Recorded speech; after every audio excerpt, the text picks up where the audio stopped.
Nowadays, when people start clothing lines, it's fairly simple, and most people will start with an online clothing store. But most people who do want to start online clothing stores eventually want to open a physical store. And when opening a physical store, there are some pros and cons to having that. And one of the biggest questions is, if you have an online store, why do you even need to open a physical store? Well, let's discuss the reasons and the pros and cons to this. Next, here on Making the Brand.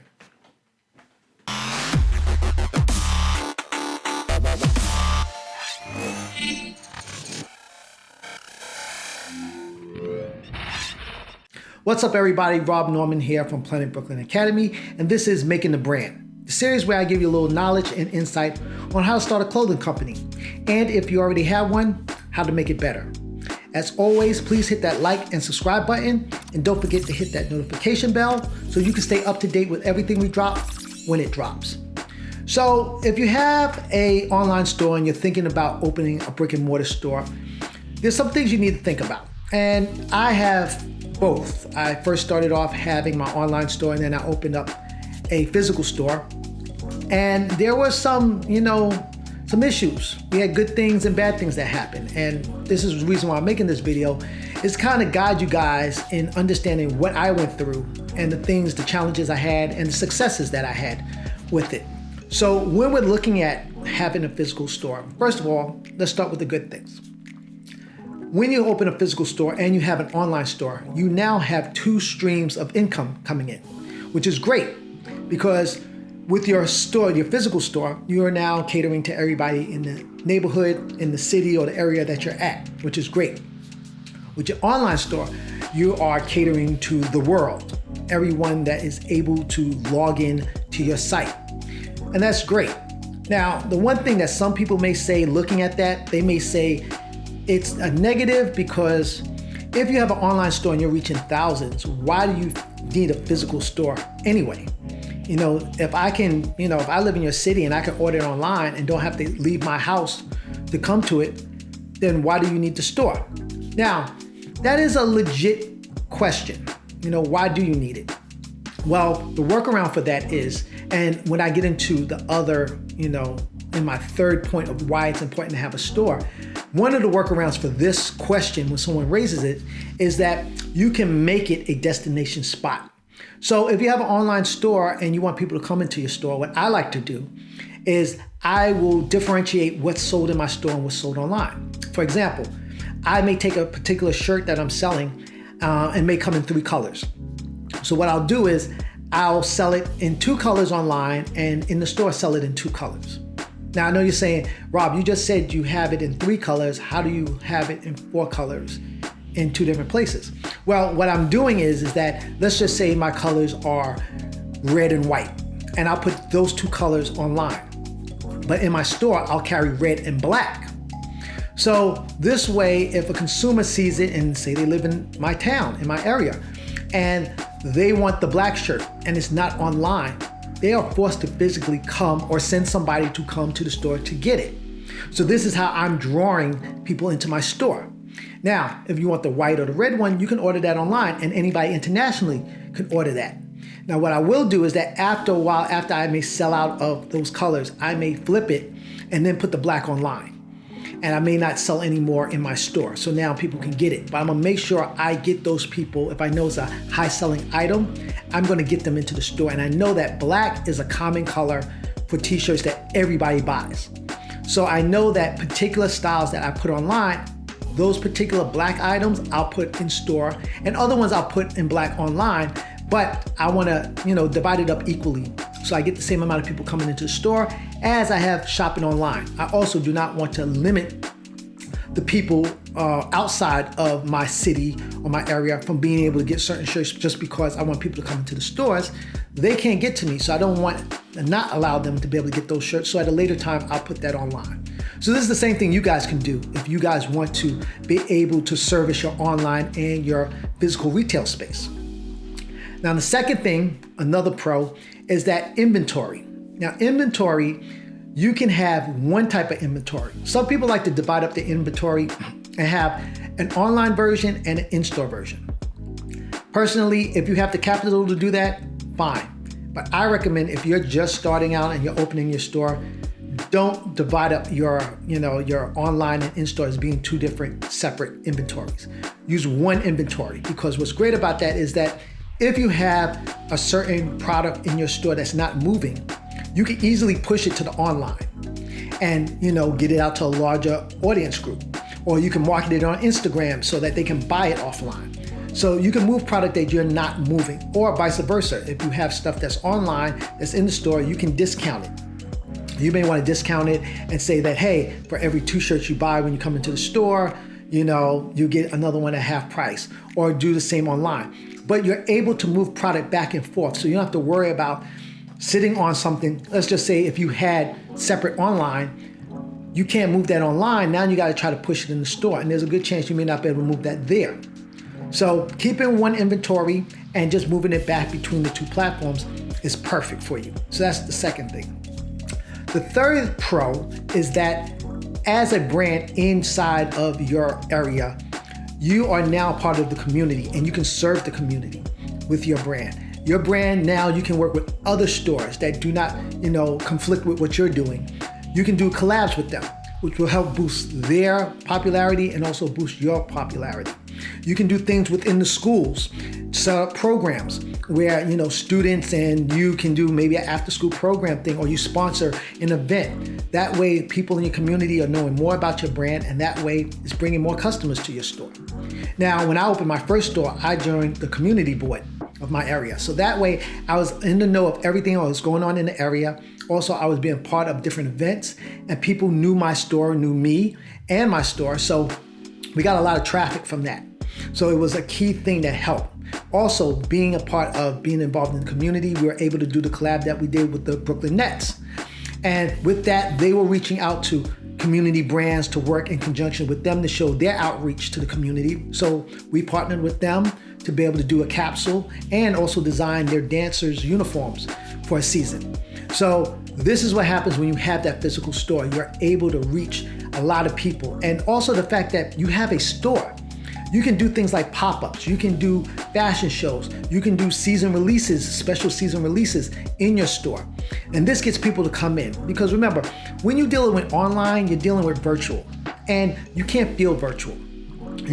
You can see pictures, you can think about what's going on, but you can't feel it, opposed to actually having an event where people can come in and feel the energy of your store, get to meet you, get to feel the fabrics of your clothing. That's the experience you want to give people. And when they see that, they go back out and tell everybody else. So then when they're posting on their social medias, people start to see like, wow, they really are touching a lot of people with that. And that is the plus of having a physical store. Now, to every yin, there's a yang. And there are downsides to having a physical store. Now, the first one is going to be the typical one, overhead. You got to pay rent. Now, depending on where you live, the rents will be different. Depending on the city, the borough, the neighborhood, everything plays a factor. If you want your store to be in a good area that has high traffic and is fairly safe, you're going to pay a good amount of money for that. Now, if you open up a shop in New York versus open up a shop in Atlanta, I guarantee you it's going to be way cheaper to open a store in Atlanta, and you're going to get way more space than you can get in New York City. But at the same time, you're looking at what your market is and who you're trying to cater to. Now, as I said, you have rent to pay. You have to pay insurance. A lot of people forget, if there is a break-in, if there is a protest that goes awry and they break into your store and they break the glass, you have to be insured for that. So you have to pay insurance. Then you have your utilities, because you got to pay gas, electricity. You got to have AC. In the summer, you do not want your customers sweating. And if you have customers that are sweating, they're not coming back in. You can't have a hot store. So hot store means no customers. No customers mean no money. No money means you're not paying your bills. So you got to keep the AC running in the summer. So you got to pay that. You also got to have employees. So now you got to pay them. And a lot of people like to come in and say, if I'm the store owner, well, you know what? To alleviate that extra cost, I'll work the store. But let's be honest, you're going to have to get someone else to work in it with you, because if something happens, if you're sick or you got to run an errand, someone has to run the store. So you do have to pay for someone else. So you do have to have a salary somewhere, worked in there. Now, the biggest thing that most people forget about is that when you open a store, you have to do what is called a build out. And the build out is when you get to design your store. Now, just because you think that I got the space, it's easy. It's not like renting an apartment when you move in and everything's painted white and you just hang up your stuff. A lot of times if you go get a new store space, sometimes the person who left before left things, just all over the place. You got to clean it out. You got to repaint it. You want your shelves done a certain way. You want your counter put in a certain location. You have to build that out. So you have to have money to do the build out. So you got to factor that in. Now, once you do all that, do you really still want to do a store? Because now you got to also figure out, what am I carrying in the store? Which brings us to our second con, inventory. Now, we talked about inventory on the plus side of things, but on the negative side of things, unlike online, where you just have, if you're doing print on demand, the orders come in and, the factory that prints it will just print it, send it out. You have no inventory. As a physical store, you have to have inventory. So now you have to make sure you pick the right items, you have the right amount, because you could either have too much of something and can't move it, or too little of something and there's a demand and you can't get it back in the store fast enough. Now, if you have too much of a product and you can't move it and you're trying to move it to online and it's not working there, you're stuck with that product. And you being a private label, and that's what you are, if you do not sell your brand to any other store or any other online retailer, it's only in your stores and on your website, you're what they call a private retailer.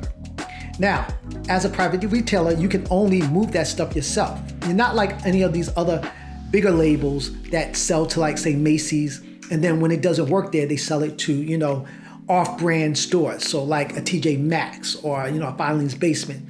They'll sell it to them at a lower price. And that's why you see these stores that have these name brand items and you're like, how did they get it? It's because someone like Macy's no longer has the room for it, so they'll sell it to them at a lower price, and in turn, they will sell that to the masses at a much cheaper price. But you as a private label can't do that. You're not, affiliated with anybody, so you have to find a way to do this. So now you have to have sales and discounts and things like that to move product. And at the same time, you have to have new product coming in. So you're looking at your turnover. And this is something that you have to think about. And that could be a con, because you're spending money more than you have coming in if you have a bunch of product that is not selling. So you have to be key on what you're designing, sure that these items are going to move. Not every item is going to move, but others more than other ones. But you have to be sure when you design your line that you're pretty sure that most of this is going to move. Now, another thing that a lot of people don't take into consideration is when they first look at a store space. They look at a store space and go, oh, this will be great. I'm just going to put up my stuff here. I'm going to put up shelves and I'm going to sell my product. You really need to look at the space a little bit differently. Now, have you ever seen stores where you go by and they have this very minimalist look where it has shelves and may have like 3 t-shirts on the shelf, 2 hats up there, and that's it. And you're wondering, how are they making rent? If you've ever thought about that. How are they making rent? How are they paying their bills? Because they have like nothing in here, and I hardly ever seen anybody in this store. Now, one of 3 reasons why this is happening is, one, they have a bigger parent company, and the parent company is basically paying for this space. And basically this is a vanity thing. They have a store to show that they're in this location. They just want you to know that they're there. They're not there really to make money. They're just there as a presence to show that they exist. And you can buy stuff there if you want to, but most of the time they're making money out of their bigger locations or other locations. The second reason why this is happening is because a lot of times those stores may actually own the building. So whoever lives above the store, they're getting rent from. So they really don't have to worry about making money in that store because everyone above them is paying for that space. So they can have the luxury of just having, 1 or 2 shirts on the shelf. Now, the third reason why this may happen is that, a lot of times the pricing on the items in it, when you see it, if you look at it, the pricing may be like $175 for a shirt. Well, if you only have 3 shirts on a shelf, you're gonna have to make up the difference in order of lack of other products. So your pricing is gonna be higher. That's normally one of the 3 reasons why you see stores like this. So when other people see that and they wanna mimic that, they're not taking into consideration the cost. Now, when you go into a space, you can actually calculate how much money you can make in said location, and if it is something that you will be able to manage. Case in point, let's say you're looking at a store and when you come in, you notice that there's 2 walls that you can put shelving on. And let's say you can put 6 shelvings on one side and 6 shelves on another. Now on those 6 shelves, you can fit 5 shirts each. Now, if your average retail for your t-shirts are say $30, if you do the math, you can say, all right, I'm gonna print up a dozen of every shirt. So 12 shirts at $30, then multiply that by 5 shirts in that row, and you'll get a number. Then take that number and multiply it by 12, 6 on one side, 6 on the other, 12. That will tell you potentially how much money you can make in that space. Now you can even break that down further, and you can break that down into how many hours your store is open and figure out how much you need to make each day to figure out if you are able to cover the numbers you need. That's how you really are supposed to look at the space. You're supposed to do the numbers that way. Now, based on the scenario I just gave you, if you do those numbers and it makes sense, you can actually say, you know what? I don't need to put out 5 shirts. I can actually do 3 shirts and still cover the numbers. And if something goes, wonky over the month, I can add 2 shirts to every shelf and make up the difference. That's the thing a lot of people don't think about when they look at store spacing. You have to do the numbers and figure out financially, does this make sense for you? Can you move that much product? And I just gave you an example of shelves. You're not even talking about what's on the floor, if you have tables, if you have racks, things like that. But you have to look at your price points and figure out the numbers of that. So that's another downside. If you don't figure that out, you could lose money and you could be way in over your head on your numbers. The last con is that basically you can have a bad landlord, and that happens a lot. You can get a landlord that either 1 is just horrible, or 2, you can get a landlord that is just the type that's like, okay, we'll give you the spot, and they see that you're doing successfully, and they're saying, hey, they're making more money than I expected. You know what? I'm gonna raise their rent because I wanna get more of that money. You can get a landlord like that, or you can get the ones that are all about the gentrification and realizing that they can sell that building and make way more money than the money you're paying them.